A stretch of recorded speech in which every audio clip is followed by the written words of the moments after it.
Beyond Fear podcast. Welcome back to the Beyond Fear podcast, where we talk honestly about training, performance, and what it really takes to build a body that can go the distance.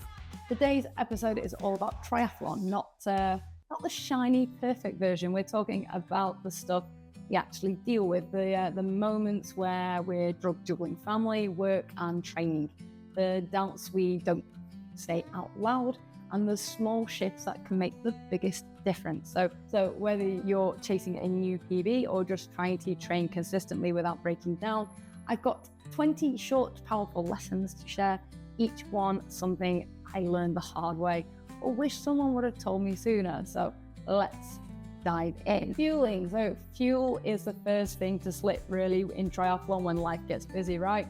We squeeze training in around work, kids, everything else, and somewhere along the line meals become reactive or rushed.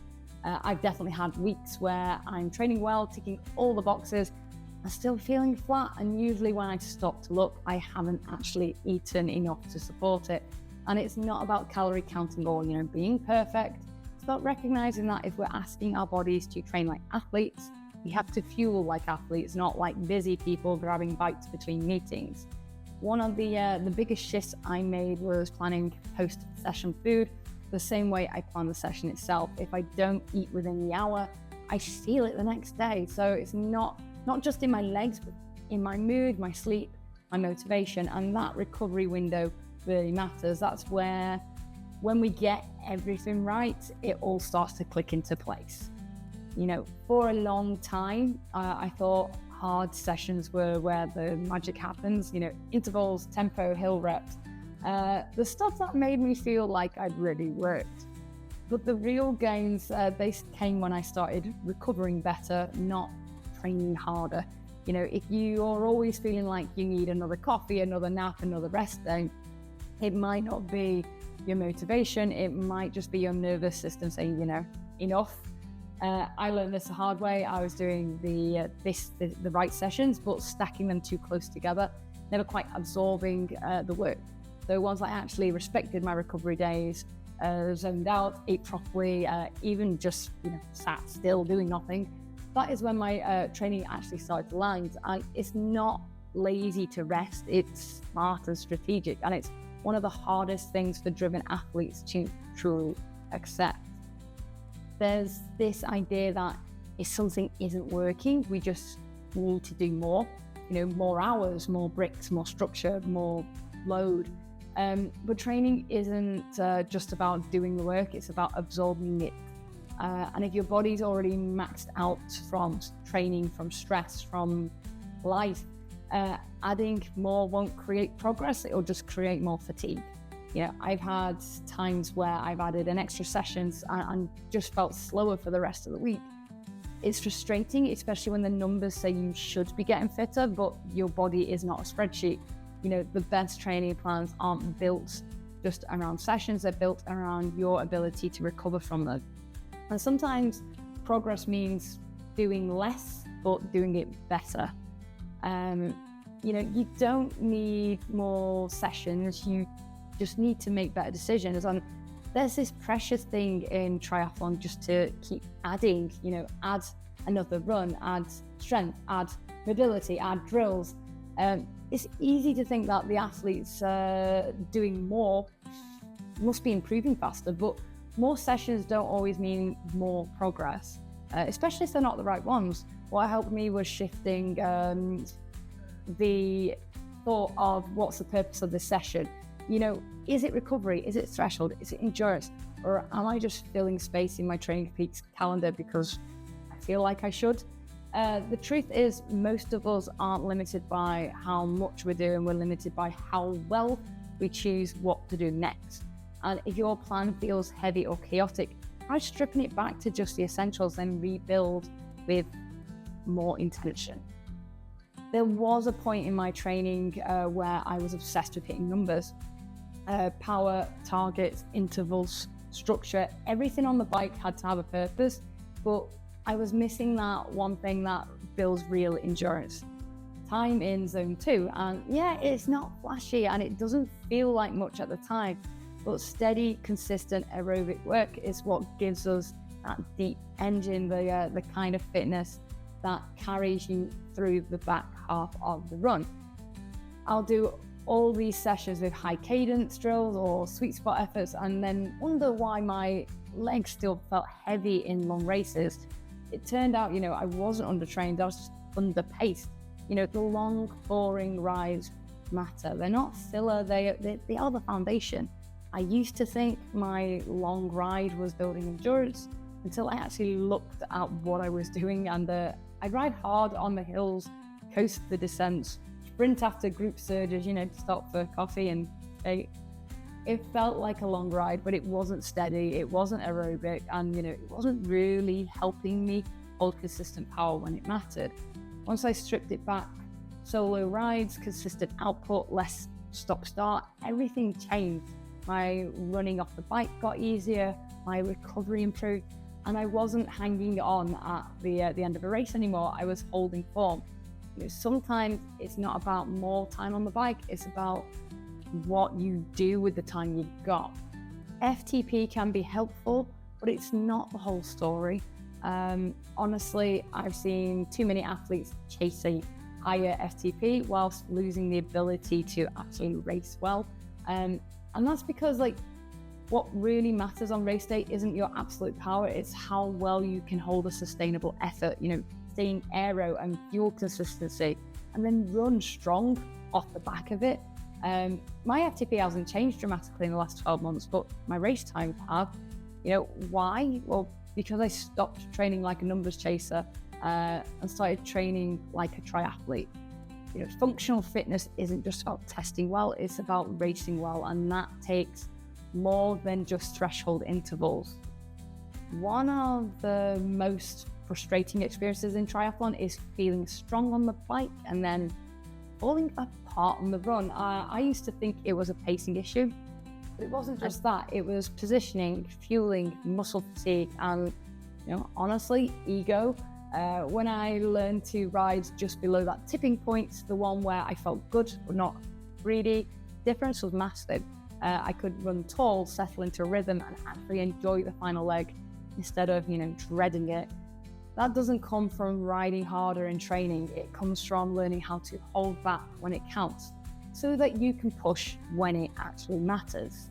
And with swimming, for the longest time, I always thought, I swim just lacked power. Turns out, it was just my head position. I'd been trying to keep my eyes straight down, really neutral, because that's what I kept getting told by coaches to do. It was correct. But for me, actually, that just put my spine in a really awkward position. I lost all drive through the water. So I started using the form goggles. I started looking slightly forward around about 15 degrees. It completely changed how I moved. My hips started to stay higher. I had more control through my core. My catch has finally started to feel connected to my kick. So if your swim feels sluggish and you're doing everything else right, check your head. That tiny angle can make a huge difference. Another thing I used to think I was bad at in triathlon was transitions. Disorganized, clumsy, always forgetting something. The athlete that just turns T1 into a full-on picnic. But it wasn't about talent, it was about rehearsal. So once I actually started practicing transitions, not as an afterthought, but as a skill, everything changed. Shoes lined up, helmet practice, running with the bike. I mean, even mentally walking through each step the night before really helped. It's such a small percentage of the race, but it sets the tone for everything that follows. So you're not bad at transitions, just maybe you're not practicing them enough yet.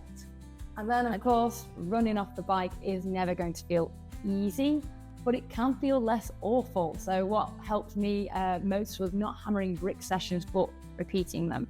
Those short, frequent bike run combos that trained my body to switch gears smoothly, and my heart rate wouldn't skyrocket in those first 500 meters. I used to feel like my legs weren't mine, that I couldn't find rhythm, that I must just be doing something wrong. But once I practiced the feeling, it stopped being so clunky. The weirdness faded faster. My body learned what to expect. You don't need monster brick workouts. You just need familiar ones and, consistent ones often. It sounds silly, but when I finally understood that triathlon isn't 3 separate sports, everything changed. Because it isn't just a swim followed by a bike, followed by a run. It is one continuous demand on your body, and how well you transition between those demands is what sets the best athletes apart. You don't need to be the fastest swimmer or the strongest cyclist. You just need to be the athlete who holds form under fatigue, the one who can fuel on the move, manage effort, and stay focused when things stop feeling so smooth. Triathlon is one sport, and the more you train for the connection points, not just the splits, the better you will race. And for years, I ran and did triathlon based on feel. And when it went well, it felt amazing. But when it didn't, I had no clue what went wrong. And the problem wasn't fitness. It was that I wasn't actually sort of measuring the effort. I'd go out too hard on the bike because it felt comfortable until it didn't. And by the run, it was always too late to fix it. Once I started using pace and heart rate or power, even loosely, I got data I could work with.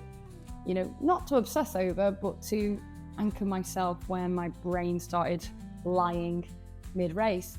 You can trust your instincts, but make sure they're backed up by something solid, especially, when things start to get hard. Race day pacing is where most age groupers lose time. Not because they're slow, it's just because they've burnt too many matches too quickly. We'll surge up hills, get a bit excited, chase people on the bike, or go out on the run it's a park run.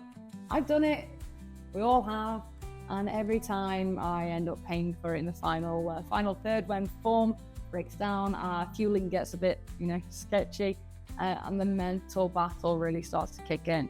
The athletes who pace well often look boring, until the last 5K, when they're the ones running tall, passing people and finishing strong. So if your goal is consistency, not collapse, pacing isn't optional, it is a weapon you can exploit.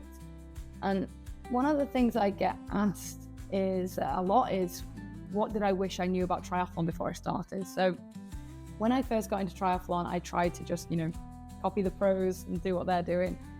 Double days, big long rides, race pace sessions midweek, because I thought that's what serious athletes did. But truth is, I'm not a pro. I'm a mum, a student, a coach. I have stress, I have hormones. I'm 40 this year, kids, school runs, and I can't pretend that all of that stuff doesn't affect training.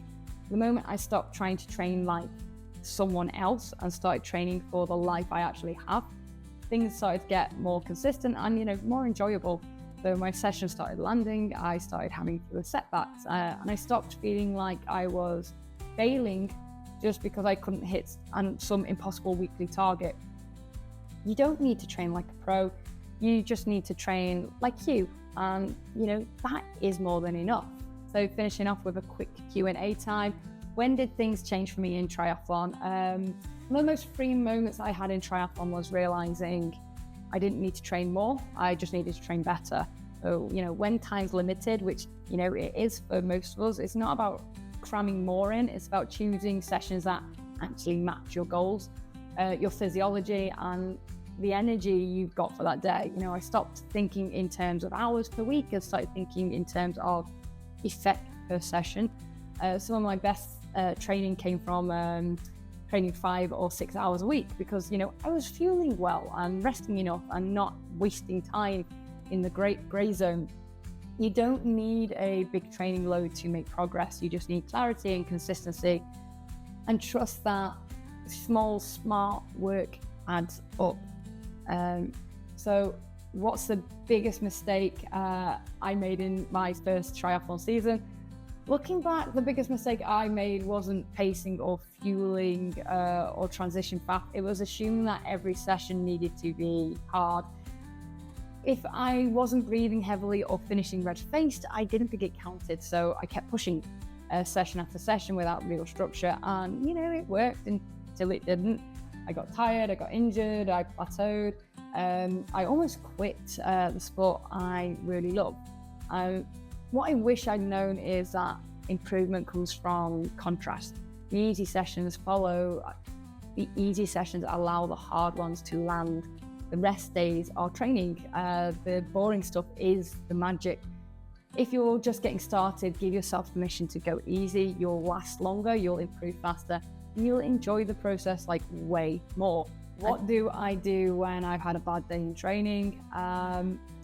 This is where there's that unspoken guilt we carry when we miss a session. So like, we failed the plan, like we have to make up for it, or we're falling behind. And here's the thing, you're not a robot. Life happens, hormone shifts, sleep gets interrupted, and your body sometimes just have to say, not today.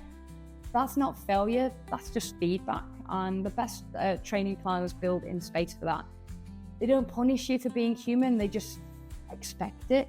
Like when I stopped trying to make up missed sessions and started adjusting forwards instead, everything got more consistent. Bad days will happen.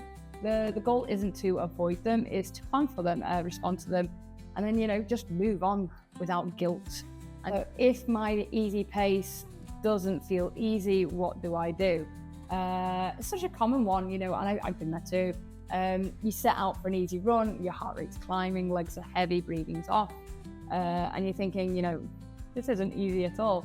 And the instinct is to push through or assume, you're unfit. And sometimes with newer runners, it literally is just your body learning to run.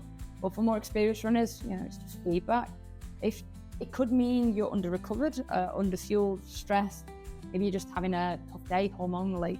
It doesn't mean you're doing it wrong, it just means your body needs a bit more care. And sometimes the right answer is to slow right down, walk, shuffle, that's what I do, or just back off completely. Other times it might mean swapping the run for a mobility session, or rescheduling the week. Easy pace should feel easy most of the time. If it never does, it's not that your fitness that's the problem, it's the system around your training that needs a tweak. Okay, so going on to how can I get faster without adding more miles? Honestly, this is one of my favorite questions because it's totally possible. We're so conditioned to think that speed comes from volume, more running, more distance, more sessions. But especially in triathlon, it's about getting the right adaptations, not just more load. So you can get faster by improving efficiency. Work on run form, work on cadence, work on foot strike posture. You can get faster by fueling better, arriving at sessions with energy and recovering well after. You can get faster by building strength in the gym, or with hill workouts or controlled strides. And most of all, you can get faster by resting more effectively, so your sessions actually land. If mileage is capped, whether by time, injury, history, or life, focus on quality, focus on mechanics and recovery. Speed doesn't always require more miles. Sometimes it just needs more intention. So that is it for today's Q&A. I hope some of these answers give you a little clarity, or at least reminded you that you're not the only one figuring this stuff out as you go. Triathlon training doesn't have to be all or nothing. It doesn't have to look like anyone else's version. And the longer I've been in the sport, the more I realise that the athletes who stay consistent, curious and kind to themselves, they're the ones that actually progress and enjoy it. So if you've got a question you'd love answered in a future episode, send it my way. I'd love to hear what's on your mind. And chances are someone else out there is wondering the same thing. So until next time, take care of yourself, play smart, and I'll speak to you soon. Crack on.